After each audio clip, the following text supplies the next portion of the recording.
Accessories have been in Rise of Kingdoms for a while, but which accessories should you be using and which commanders should you be using them on? Join me as I walk you through it.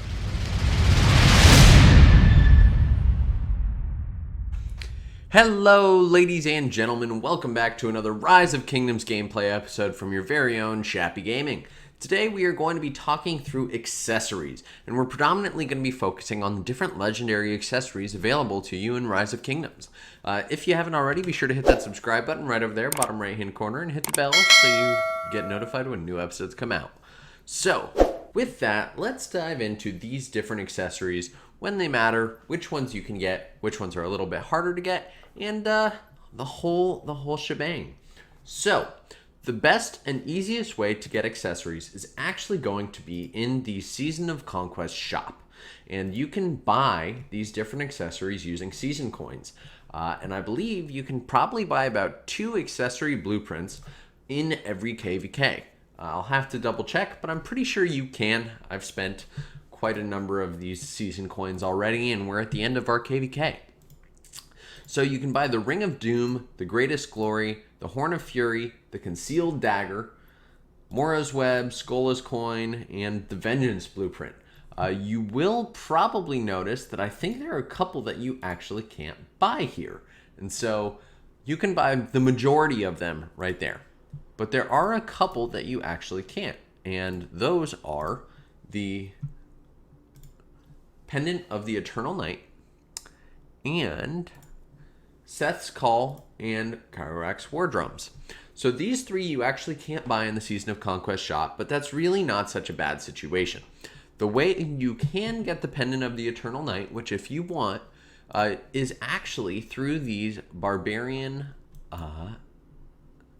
structures. So if we come right over here, you can actually see that you can get the Pendant of the Eternal Night from here.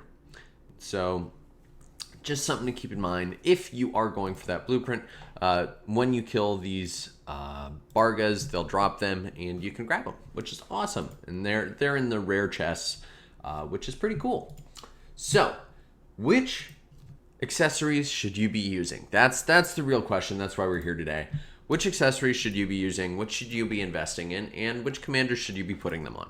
So, my initial take here is that there are really just about 4 main accessories that you care about, maybe even less. The first one we're going to be covering is actually the Horn of Fury. And what this does is normal attacks have a 30% chance to gain an extra 50 rage. What this means is that every time that you attack a target, you have a essentially 1 in 3 chance of gaining an extra 50 rage. Now, Shappy, what does rage mean? How does this, mean anything to me? Rage actually is what needs to be filled before you trigger a skill. So what the Horn of Fury is really going to be doing is going to be making you trigger your skills, your active skills, more frequently than your opponent, and just more frequently in general. So the Horn of Fury is an incredibly useful accessory. As always with all of these legendary accessories, if you do get them to be iconic, you get higher base health. Just keep that in mind. The next accessory that I feel is incredibly valuable is the Vengeance. And if you are a low spender or a free to play, this is absolutely an accessory that you want to consider using. And so Vengeance gives you increased counterattack damage of 8%. You may not know what exactly this means. Counterattack damage is the damage that you deal to a target that is attacking you, even if you're not targeting it. So you can be swarmed by 5 different targets, and you will get an increase of 8% damage dealt to those targets, even if you're not targeting them, which in general is going to make your march much more swarm-proof. If you are looking for who you can throw this on, I would highly recommend that you throw Vengeance on a march that has Herald or that has Attila in it. Marches that you want to deal more damage to if you're swarmed. This also helps if you're already putting it on a march that has fairly high counterattack damage as it is. You can put this on a Martel march because Martel also has increased counterattack damage dealt. This is overall an incredible accessory that you can use on a number of commanders. The Horn of Fury, alternatively, you want to use on marches that are going to be dealing a ton of skill damage. So this can be any march really with Nevsky, although I probably would not throw it on Attila Nevsky. You could throw it on almost any garrison march. Zeno, you want her skills triggering more often. Most rally marches, Henry, XY. The horn is incredibly versatile. And remember, you can use 2 legendary accessories per march. And so we'll be talking about which pairs I think work best. But I think the horn and Vengeance are 2 amazing accessories. The next one that is my personal favorite is the Ring of Doom. And the Ring of Doom works such that normal attacks have a 10% chance to increase damage by 50% for 2 seconds. Can trigger up to 1 time in a 5-second period. What this means is that 1 in 10 normal attacks will cause you to have 2 seconds of increased damage. What is increased damage? Increased damage is normal attack damage. Increased damage is skill damage. Increased damage is counterattack damage. And so this accessory is incredibly useful because if you do get it to proc when you are about to launch a skill, which is incredibly possible since it lasts for 2 seconds, then you will be dealing 50% increased skill damage to whatever target you're attacking. Additionally, if you're getting swarmed, you can also have the Ring of Doom proc for counterattack damage. Again, it affects all different types of damage dealt. So the Ring of Doom is absolutely an accessory that you want to invest in, especially if you're going to be a garrison leader. So now we're going to start talking a little bit about the different pairs of all of the accessories.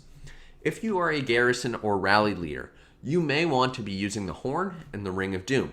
And the reason for that is the Ring of Doom is going to give you an increased damage dealt, and it's going to last 2 seconds. Your horn is going to make it so you're going to be triggering your skills more often. What this means is there's a greater chance of both the Ring of Doom and the horn making it so your skills are triggering more often and dealing an increased damage of 50%, which is absolutely massive. So you typically want to see this pairing on a rally lead. So let's say XY Nevsky or Henry or a garrison. So you may see it on Zeno or you may see it on Flavius Scipio. These are usually the 2 accessories that I would recommend you use in those situations. Vengeance is much better for a swarm-proof march. So if you are launching a rally and you don't control the field, you probably should be rethinking whether you're launching that rally. But you can put the Vengeance on Attila Nevsky and you're going to deal a little bit more damage to those targets that are swarming you. With the new changes that are coming to Rise of Kingdoms, which if you are unclear what I'm talking about, check it out on the top right side of your screen, Vengeance is going to be more important because your garrison is more likely to be swarmed. So you may end up having to choose between the Horn, the Vengeance, or the Ring of Doom. Again, these are the 4 that I would recommend above all else. But, Shappy, what's the 4th one? So, the 4th accessory that I say is essential for almost any field march is the Concealed Dagger, which makes it so that normal attacks have a 30% chance to reduce the target's health by 5%. And this does stack up to 3 times, with each stack lasting 3 seconds. What this means is, if you have 3 marches that all have Concealed Daggers, you can reduce a target's health by 15%, which is absolutely massive. Now, I will point out that it stacks really based upon how many daggers are attacking a target at once. So if it's only 1 march with the Concealed Dagger, it's going to be a little bit less effective. It still can stack. Again, this is 30% chance, and your normal attacks may be within 3 seconds. But it's a little bit less valuable when it's just 1 Concealed Dagger.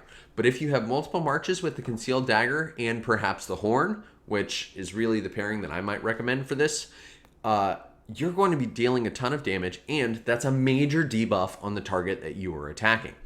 The dagger is really for field marches, especially if you have multiple in the field. So if you're a whale and can run 7 marches, I might recommend that you use the dagger and the ring or the dagger and the horn for those marches. I would not really recommend using the Concealed Dagger when you're launching a rally. And the reason is that there are other accessories that I think would probably be more advantageous. Mainly the ring and the horn, or Vengeance and the ring. It depends upon the march that you are throwing at a garrison. But the dagger is a must-have in field combat, especially if you can get multiple daggers on multiple marches. This is going to cause a massive debuff, especially if you're also using a commander like Nevsky, which benefits from the number of different marches, you have swarming a target. Now we can cover some of the other accessories, which I would call tier 2 accessories, and probably recommend that you don't forge. And the reason is that the cost to forge these accessories is really, really high. So the first one we're going to cover is Skull is Lucky Coin. Skull is Lucky Coin used to be attainable, actually, I believe through KVK2 or KVK3 as a reward. And what this does is it gives you a 10% chance to gain a damage absorbing shield, damage factor of 500, for 2 seconds when attacked, and it can only trigger once every 5 seconds. This is really not that substantial because the damage factor that it's absorbing is only 500 and it can only trigger once every 5 seconds. If you're getting swarmed, that 500 is gone almost instantaneously. It's really not a large shield. If you look at some of the commander shields, they're much higher, and this just really doesn't do it for me. I don't think Skull is Lucky Coin is worth it, especially when you have all the alternatives. The next one, which I mentioned you can get from the different barb structures, is the Pendant of Eternal Night.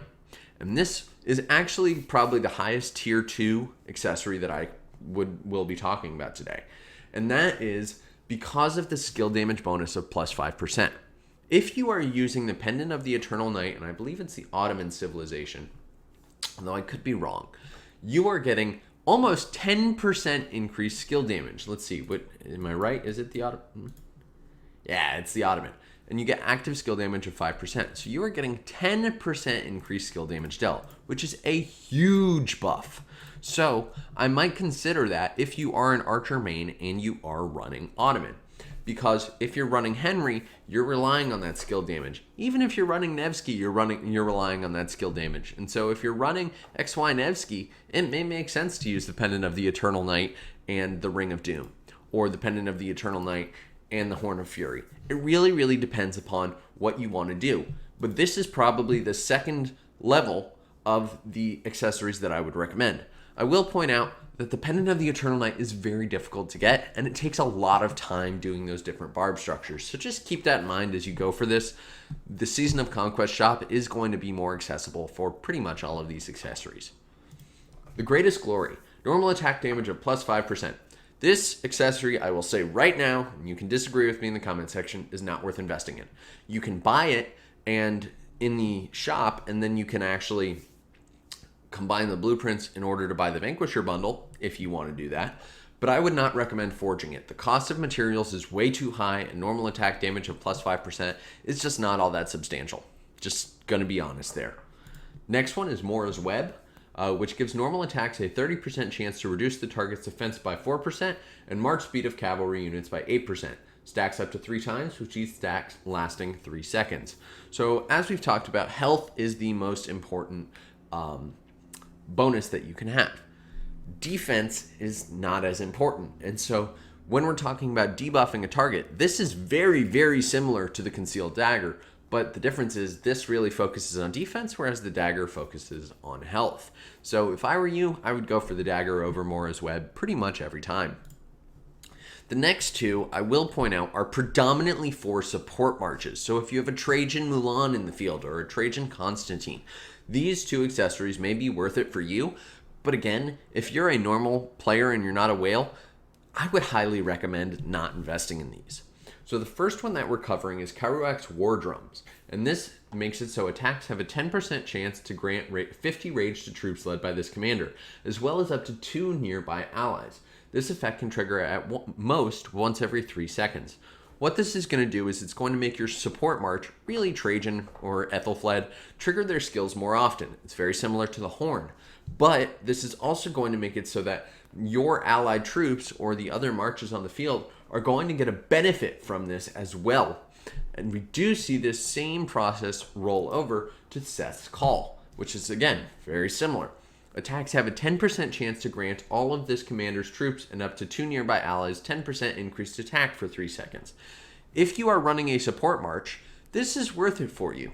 Although I would be really curious when we talk about how much buff you're getting, if the Horn of Fury is really going to be more valuable than something like Seth's Call. I would say that it probably will be, because if you're using the Horn of Fury, then your skills are going to be proccing more often. There may be a conversation to be had about running the Horn of Fury and Kyrux War Drums, because your skills are going to proc a whole bunch. But again, this is really for support marches. And if you are looking at who to pair with Trajan, maybe that's what you want to do, is Kyrux War Drums and the Horn of Fury. But if I were you, I would probably go with the Vengeance and the Horn of Fury, because when I'm on the field, I'm targeting those support marches. I hope this has been helpful and insightful, and if you do have questions, let me know in the community Discord. The link is in the description. Happy to help with anything, and if you haven't already, hit that subscribe button right over there, bottom right-hand corner. Thank you. Shappy out.